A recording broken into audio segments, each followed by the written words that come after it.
जब भी हम अपने बड़े अडेनियम को रिपोर्ट करने की सोचते हैं तो एक मन में डर सा आता है कि कहीं पौधा खराब ना हो जाए। तो डरने की ज़रूरत नहीं है। मैंने अपने बड़े अडेनियम को देखिए इस तरह से रिपोर्ट कर दिया है। साथ ही ढेर सारे अडेनियम को सीड से मैंने ग्रो किया था, उनको भी रिपोर्ट कर दिया है। तो चलिए सारी सावधानियां बताऊंगी जिससे कि आपका पौधा भी खराब नहीं होगा। हेलो फ्रेंड्स, कैसे हैं आप सभी? उम्मीद करती हूँ गार्डनिंग करके बहुत ही खुश होंगे। अगर वीडियो ज़रा भी इन्फॉर्मेटिव लगता है तो लाइक ज़रूर करिएगा। चैनल पे पहली बार आए हैं तो सब्सक्राइब करिएगा और अपने दोस्तों में शेयर करिएगा जिनको गार्डनिंग पसंद है, ताकि उनको भी टिप्स और ट्रिक्स मिलती रहे। तो यहाँ पे कुछ सीड से मैंने एडेनियम को ग्रो किया है, जिसको भी रिपोर्ट करूंगी, जिसकी फुल अपडेट वीडियो इसके बाद आएगी। तो यहाँ पे बड़े वाले एडेनियम को मैं इसलिए रिपोर्ट कर रही हूँ क्योंकि इसका पॉट आप देख रहे हैं काफ़ी छोटा हो गया है, तो इसमें कंपोस्टिंग करने में मुझे दिक्कत आ रही थी। अगर पॉट आपका सही है तो अभी रिपोर्ट ना करें, सिर्फ कंपोस्टिंग कर दें पौधे को। एडेनियम पे ये सारे वर्क आप फरवरी, मार्च, अप्रैल में कर सकते हैं। ये सारे महीने अच्छे होते हैं इसकी रिपोर्टिंग के लिए, और फुल सनलाइट में चलने वाला ये पौधा कभी भी ख़राब नहीं होगा अगर इस टाइम में आप इस पर कोई भी वर्क करते हैं तो बस यहाँ पे मिट्टी को लूज़ करके मैंने बाहर निकाल लिया है।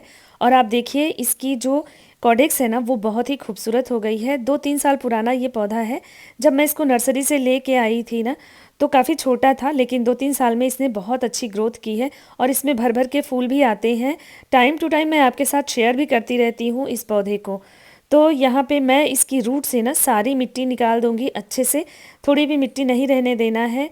और इसके साथ ही ना जितने भी रूट हेयर्स दिख रहे हैं, छोटी छोटी जड़ें जो दिख रही हैं जाल की तरह, इसको हमें कट करके निकाल देना है। मिट्टी को अच्छे से निकालिएगा क्योंकि इसके कोडेक्स काफ़ी घने हो चुके हैं, बड़े हो चुके हैं, तो इसमें काफ़ी अंदर तक मिट्टी चली गई है, जिसको कि निकालना ज़रूरी है रिपोर्टिंग से पहले, ताकि पौधे में किसी भी तरह का फंगल अटैक ना हो रिपोर्टिंग करने के बाद।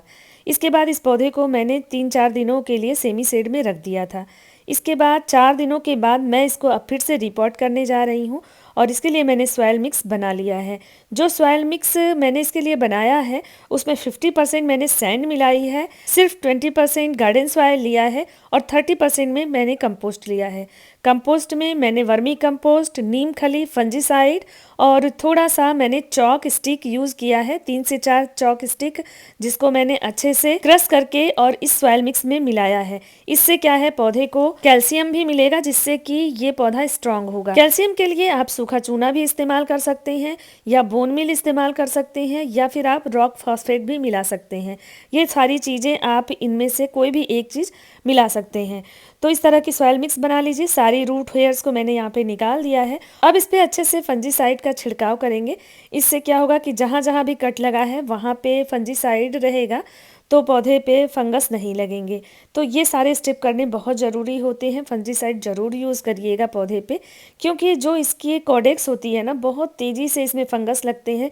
ज़रा सा भी अगर मॉइस्चर इसको मिला तो ये गलने लगता है। इस पौधे को पानी की बहुत कम ज़रूरत होती है। एकदम फुल सनलाइट में इसको रखिएगा, जितनी ज़्यादा धूप मिल सके। आपके घर का वो एरिया जहाँ सबसे ज़्यादा धूप आती है ना, वहाँ इस पौधे को रखिए। फिर इस पौधे की आप ग्रोथ देखिए। धूप से इसको बहुत खुराक मिलती है। ये डेजर्ट का पौधा है, इसीलिए इसको डेजर्ट रोज़ भी कहते हैं। तो इसलिए ना इसको धूप में रखिए या आप टेरेस पे रखिए। मैं अपने टेरेस पे एकदम खुले में रखती हूँ। तो चलिए अब इसको रिपोर्ट कर देते हैं। मैंने एक बड़े साइज़ का पॉट लिया है, शैलो पॉट ही मैंने लिया है, जो कि फाइबर का है। बस इस पॉट में मैंने इसको शिफ्ट कर दिया है, और इसके बाद अब चारों तरफ से इसको मिट्टी से मैं कवर कर दूंगी। सॉयल मिक्स में आप ये चीज़ ध्यान दीजिएगा कि आप वेल्डन ही सॉयल बनाइएगा। ज़्यादा सॉयल की मात्रा मत रखिएगा। जितना ज़्यादा सैंड रखेंगे पौधा उतना ज़्यादा हेल्दी रहेगा। हाँ, इसको 1-2 महीने पे कंपोस्टिंग आपको करते रहना पड़ेगा, जिससे कि इसकी कोडेक्स भी ग्रोथ करती रहे, खूबसूरत बनी रहे और इसमें फ्लावरिंग भी होती रहे। वर्मी कंपोस्ट, बोन मील और फंजीसाइड, ये 3 चीज़ें हमेशा शामिल करिए इसकी कंपोस्टिंग में। नीम खली को भी आप इस्तेमाल कर सकते हैं, उससे भी फंगल अटैक नहीं होता है। तो ये 3-4 चीज़ें अगर आप अपने पास रखते हैं और इस तरह से कंपोस्टिंग करते हैं तो ये पौधा बहुत ही अच्छे से चलता है। जब बहुत ज़्यादा गर्मियाँ हो जाती हैं ना, तो आप कंपोस्ट में इसमें मस्टर्ड केक का लिक्विड फर्टिलाइज़र भी डाल सकते हैं। रिपोर्टिंग के बाद आप थोड़ा पानी दे दीजिए, बहुत ज़्यादा पानी मत दीजिएगा, लेकिन ऊपर ऊपर की सॉइल जो है वो भीग जाए इतना पानी दे दीजिएगा। तो यहाँ पे मैंने रिपोर्ट करके पानी दे दिया है, और पौधे को मैंने धूप में ही शिफ्ट किया है। इस पौधे को मैं सेमी शेड में नहीं रखूँगी क्योंकि मैंने तुरंत वाटरिंग कर दी है। अगर आप वाटरिंग नहीं करना चाहते हैं, ये भी ऑप्शन है, आप नहीं भी कर सकते हैं, तो आप 4 से 5 दिनों के लिए इसको सेमी शेड में रखिए, लेकिन वाटरिंग मत करिए। जब भी आप वाटरिंग करिए तो इस पौधे को धूप में शिफ्ट करिए। पानी बार बार मत दीजिए इस पौधे को, एकदम मिट्टी को सूखने दीजिए। पहली बार पानी देने के बाद कम से कम 10 दिनों के बाद दोबारा आप वाटरिंग करेंगे इस पौधे में, चाहे कितनी भी मिट्टी सूख गई हो, क्योंकि इस पौधे को बार बार पानी की ज़रूरत नहीं होती है। इसके बाद इस तरह से आप प्रूनिंग कर सकते हैं, आप हार्ड प्रूनिंग भी कर सकते हैं इस टाइम में, और इसमें नई नई ग्रोथ आएगी जिससे इसमें फ्लावरिंग भी अच्छी होगी। और प्रूनिंग करने का एक बहुत बड़ा फ़ायदा होता है एडेनियम में कि इसकी जो कॉडेक्स है ना, उसकी जो ग्रोथ है वो काफ़ी अच्छी होने लगती है अगर हम ये छोटी छोटी ब्रांचेस निकाल देते हैं तो। इन छोटी ब्रांचेस में जो थोड़ी सी थिक है उनको आप कटिंग भी लगा सकते हैं और कटिंग से भी ये पौधे तैयार हो जाते हैं। बस उनके कॉडेक्स इतने सुंदर नहीं होते हैं, लेकिन टाइम से अगर आप कंपोस्टिंग करते हैं तो ये फ्लावरिंग करते हैं कटिंग वाले भी।